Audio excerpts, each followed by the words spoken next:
नमस्कार प्रिय दोस्तों, एक बार फिर से आप सभी का स्वागत है अद्भुत सागर चैनल में। प्रिय दोस्तों, प्राचीन काल समय में एक घने जंगल में एक पेरू पक्षी का जोड़ा रहता था, लेकिन वह पति पत्नी नहीं थे। दोनों ही अलग अलग थे, लेकिन एक नर एक मादा रहते थे। प्रिय दोस्तों, जब नर पेरू पक्षी की नज़र मादा पेरू पक्षी पर पड़ती तो उसको चाहने लगता है, उसे मोहब्बत करने लगता है। कुछ दिन तक, कुछ महीनों, कुछ वर्ष ऐसे ही निकल जाते हैं, लेकिन एक दिन वो पेरू पक्षी अपनी मोहब्बत का इजहार करता है। मादा पेरू पक्षी के पास जाता है और उसे अपनी मोहब्बत का इजहार करता है। प्रिय दोस्तों, तो मादा पेरू पक्षी भी नर पेरू पक्षी की बात मान लेती है और वह भी उसे मोहब्बत करने लगती है। प्रिय दोस्तों, अब दोनों एक दूसरे से बेहदा मोहब्बत करने लग जाते हैं। दोनों में इतनी घनिष्ठ मित्रता हो जाती है कि खाना भी एक साथ में खाते। यदि कहीं जाना होता तो उड़कर दोनों एक ही साथ में जाते, एक साथ रहते, एक साथ खाते पीते।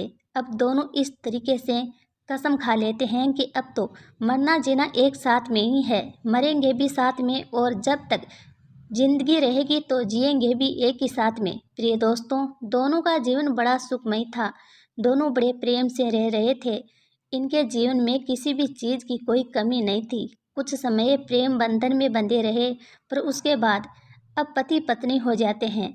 अब शादी के बंधन में बंध जाते हैं। पति पत्नी होने के बाद भी इनके जीवन में किसी चीज़ की कोई कमी नहीं थी, क्योंकि दोनों एक दूसरे से बेहद मोहब्बत करते थे। प्रिय दोस्तों, नर पेरू पक्षी अपनी पत्नी के लिए हर वो चीज़ की व्यवस्था करता जिसकी उसको ज़रूरत होती थी। वह अपनी पत्नी को तन की भी दुखी नहीं देखना चाहता था। यदि किसी कारणवश नर पेरू पक्षी की पत्नी की आंखों में आंसू झलक जाते तो बड़ा दुखी हो जाता। वो यही सोचता कि मेरे से ऐसी कौन सी गलती हुई है जिसके कारण मेरी पत्नी की आंखों में आंसू आ रहे हैं। अब वो अपनी उस कमी को ढूंढता और उसको सुधारने की कोशिश करता।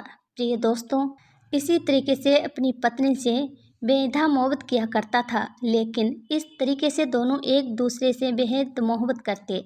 कुछ वर्ष निकल जाते, इसी तरीके से दोनों का जीवन व्यतीत हो रहा था। उनके जीवन में किसी भी चीज़ की कमी नहीं थी। अब कुछ वर्ष निकलने के बाद नर पेरू पक्षी बीमार हो जाता है। जब वह बीमार होता है तो इतना भयंकर होता है कि वो ठीक होने का नाम तक नहीं ले रहा। अब उसकी पत्नी अपने पति की दिल से सेवा किया करती थी। प्रिय दोस्तों, एक बात हम आपको बता दें कि ऐसा शास्त्रों में भी लिखा है कि मुसीबत आने पर अपने साथी को कभी भी अकेला नहीं छोड़ना चाहिए, क्योंकि मुसीबत आने पर हमारे साथी को हमारी सख्त ज़रूरत होती है। ऐसा समय पर उन्हें एक साथी की ज़रूरत होती है, लेकिन जब ऐसा समय आने पर यदि उसका साथ कोई नहीं देता तो वह मायूस हो जाता है और अंदर ही अंदर टूट जाता है। प्रिय दोस्तों, एक समय की बात है, नर पेरू पक्षी और मादा पेरू पक्षी एक पेड़ की छांव में बैठे हुए थे। दोनों बड़े प्रसन्न थे। नर पेरू पक्षी की तबीयत खराब थी और मादा पेरू पक्षी अपने पति की दिल से सेवा कर रही थी। उन दोनों ने आपस में बहुत प्यार था। एक दिन मादा पेरू पक्षी अपने पति से पूछने लग जाती है कि तुम मुझे कितना प्यार करते हो।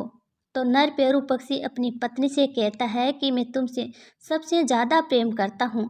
मैं तुम्हारे लिए अपनी जान भी दे सकता हूँ, लेकिन तुम्हें कुछ नहीं होने दूंगा। इस तरीके से नर पेरू पक्षी अपनी पत्नी से कहता है। दोनों पक्षी पेड़ की छांव में बैठे हुए थे। नर पेरू पक्षी की तबीयत खराब थी। वह उड़ नहीं सकता था, इधर उधर जा नहीं सकता था, अपना पेट तक नहीं भर सकता था। तभी अचानक से तेज तूफान आने लगा। तूफान को देखकर नर पेरू पक्षी की पत्नी अपने पति से कहती है कि पिया जी, सामने से ऐसा लग रहा है कि जैसे बहुत बड़ा तूफान आने वाला है, इसलिए हम दोनों को यहाँ से चलना चाहिए और किसी ऐसे सुरक्षित स्थान पर जाकर रहना चाहिए जहाँ पर हम इस तूफान से बच सके। अपने पति से मादा पेरू पक्षी कहती है। प्रिय दोस्तों, तब नर पेरू पक्षी अपनी पत्नी से कहता है कि तुम बैठते में ही चिंता कर रही हो, यह तूफान यहाँ तक नहीं आ पाएगा। और नर पेरू पक्षी अपनी पत्नी से कहता है कि यदि तुम्हें डर लग रहा है तो तुम मुझे छोड़कर जा सकती हो और किसी ऐसे सुरक्षित स्थान पर जाकर बैठ जाना ताकि तुम्हारा ये तूफान कुछ नहीं बिगाड़ सके, क्योंकि इस स्थान से दूसरे स्थान तक जाने के लिए मेरे शरीर में वो ताकत नहीं है कि मैं यहाँ से दूसरी जगह जा सकूं और मेरी तबीयत भी बहुत ज़्यादा ख़राब हो रही है। तुम किसी सुरक्षित स्थान पर चली जाओ। इतनी बात नर पेरू पक्षी अपनी पत्नी से कहता है। तब मादा पक्षी अपने पति से कहती है कि ठीक है, मैं यहाँ से चली जाती हूँ और किसी सुरक्षित स्थान का इंतज़ाम करती हूँ और वहीं पर रहूँगी। लेकिन तुम बीमार हो, तुम्हारी तबीयत खराब है, तुम अपना ख्याल रखना। इतना कहकर नर पेरू पक्षी की पत्नी मादा पेरू पक्षी वहाँ से रवाना हो जाती है और कुछ देर तूफान चलता रहता है। नर पेरू पक्षी अकेला बैठा रहता है। उसकी पत्नी उसको छोड़कर चली जाती है।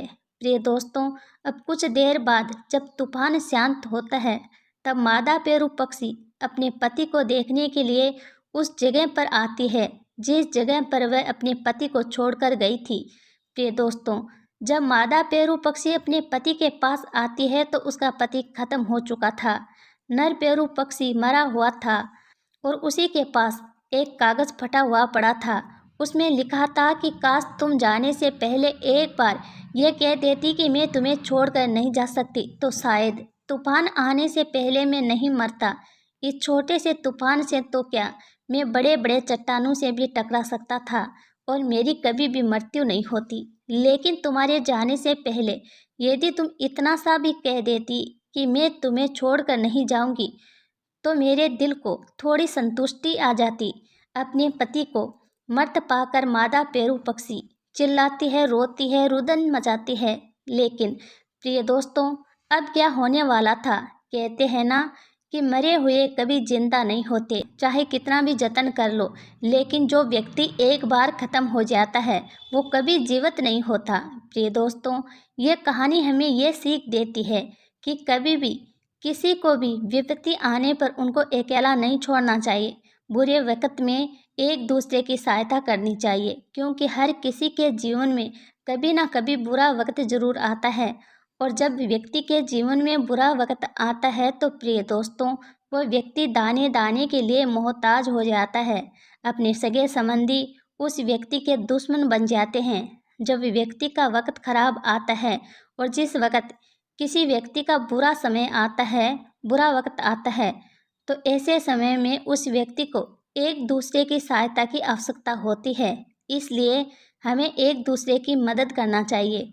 प्रिय दोस्तों, पेरू पक्षी खत्म होने से पहले एक कागज़ पे और भी ऐसी 2 बात लिख के गया था जिनको हम आपको बताने जा रहे हैं। जो लोग इन 2 बातों को अपने जीवन में उतार लेगा, उसके घर में कभी भी कलह उत्पन्न नहीं होगा और उस घर में महालक्ष्मी का तीव्र गति से आगमन होगा। प्रिय दोस्तों, पहली बात, पेरू पक्षी कहता है कि जीवन में हमेशा अपनी पत्नी से इतनी ज़्यादा मोहब्बत मत करना। दूसरी बात, नर पेरू पक्षी बताता है कि जब किसी भी व्यक्ति को, किसी भी जीव जंतु को, चाहे वह हमारे सगे संबंधी हो या फिर हमारे भाई बंधु या फिर बिल्कुल अनजान हो, जब व्यक्ति का बुरा समय आता है तो ऐसे में उस व्यक्ति को एक दूसरे की सहायता की आवश्यकता होती है। इसलिए प्रिय दोस्तों, जब भी किसी भी व्यक्ति का बुरा समय आ जाए तो ऐसे में उस व्यक्ति की सहायता करना ही परम धर्म होता है। उम्मीद करते हैं प्रिय दोस्तों, आज की ये वीडियो, आज की ये जानकारी अच्छी लगी होगी। अच्छी लगे तो चैनल को सब्सक्राइब, वीडियो को लाइक और एक प्यारा सा कमेंट ज़रूर करें। राधे राधे दोस्तों।